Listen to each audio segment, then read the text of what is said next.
दिसंबर में इस मुख्यमंत्री हमारे मध्य प्रदेश के माननीय मोहन यादव जी ने मुख्यमंत्री के रूप में शपथ ली और वो लोग कहते थे कि बड़े अच्छे मुख्यमंत्री हैं, सनातनी हैं, हिंदू हैं, बाबा महाकाल को मानने वाले हैं। और जैसे जैसे 2025 आती है तो माननीय मुख्यमंत्री जी एक बयान दे देते हैं, और कहते हैं कि मैं डंके की चोट पर अपने ओबीसी वर्ग को 27% आरक्षण लागू करूंगा।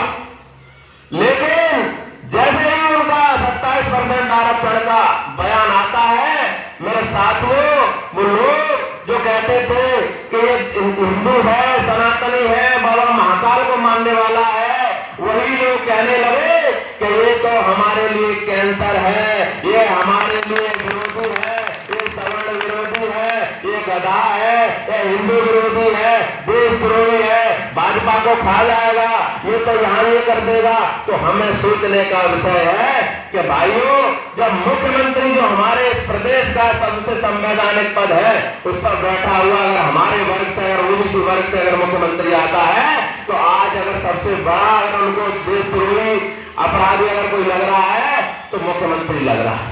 तो सोचिए, अभी आप लोग भी अगर हकाधिकार की बात करोगे, आप बैरसिया में अब आज आपने किया है, हो सकता है कल आपसे लोग पूछे तो कौन कौन लोग आए थे, किस लिए आए थे, तो आप उनसे जैसे जवाब करोगे कि हम 13% होल्ड हटाने को लेकर और 27% आरक्षण हमारे प्रदेश में ओबीसी वर्ग का लागू हो, इसलिए वो लोग मेहनत कर रहे हैं और हमारा 30 तारीख को एक आयोजन होने जा रहा है उसको लेकर। ठीक, तो वो लोग कहेंगे अरे हम तो इसको नहीं मानते, आरक्षण को, आरक्षण तो एक श्राप है और इसको तो जो है ये अभिशाप खत्म होना चाहिए, आरक्षण खत्म होना चाहिए, क्योंकि जिसमें दौड़ने की क्षमता होगी वो तो निश्चित रूप से दौड़ेगा।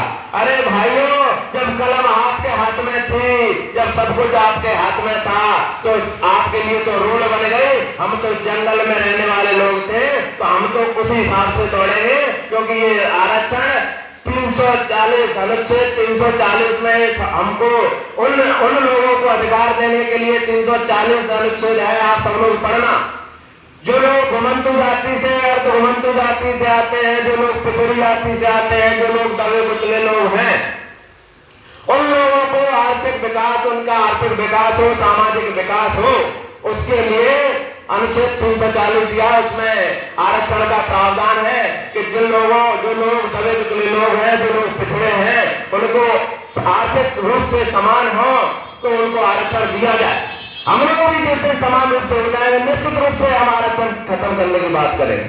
हमारी लड़ाई, हमारा आरक्षण तब तक है जब तक हम न पहुंचे तुम तक, ये आरक्षण कब तक, जब तक हम न पहुंचे तुम तक। तो साथियों, ये लड़ाई सिर्फ आरक्षण की नहीं, ये लड़ाई हमारी पुश्तैनी लड़ाई है, ये लड़ाई हमारी आने वाली पीढ़ियों की लड़ाई है, ये लड़ाई आर पार की लड़ाई है। ये हमको जागने की जरूरत है।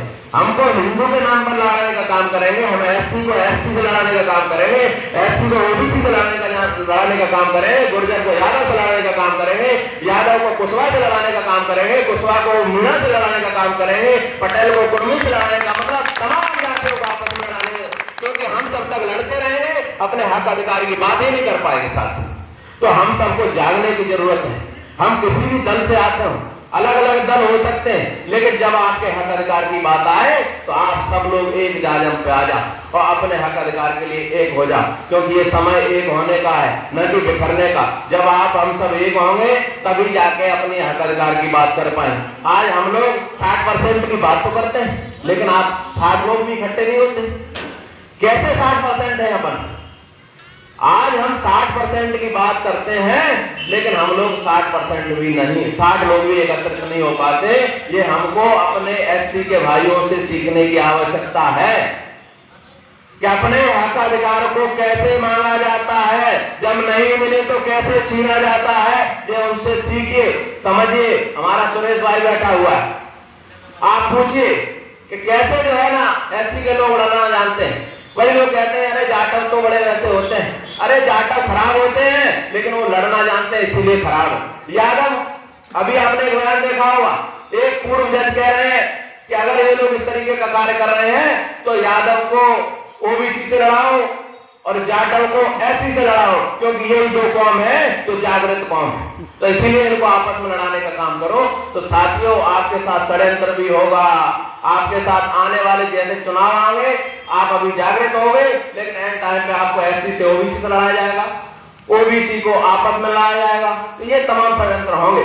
इसलिए हम लोग अपने आने वाली पीढ़ियों की लड़ाई, आने वाले भविष्य की लड़ाई, अगर आप चाहते हो कि आने वाले बच्चों के भविष्य सुरक्षित हो, आने वाले बच्चे पढ़ लिखकर बड़े पदों पर बैठे, क्योंकि हमारे स्वर्गीय पायलट साहब ने कहा था, जब तक किसान